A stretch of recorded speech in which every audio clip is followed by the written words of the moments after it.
If we don't do this work to strengthen the retaining wall, there's a risk that that retaining wall will fail and the road will slip again.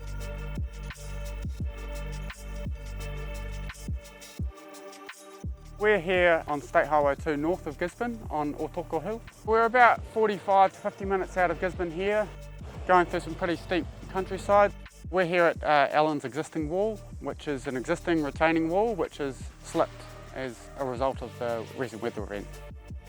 All the hills are made of soft sandstone which are prone to slip, so as we've had heaps of rain, we've had underslips below the road and overslips above the road, so the road slipped away or it's been covered in slip material.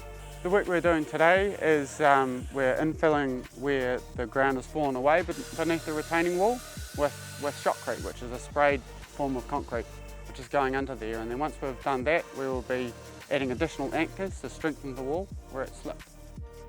We've managed to get the work started whilst we've still got the good weather here in Gisborne.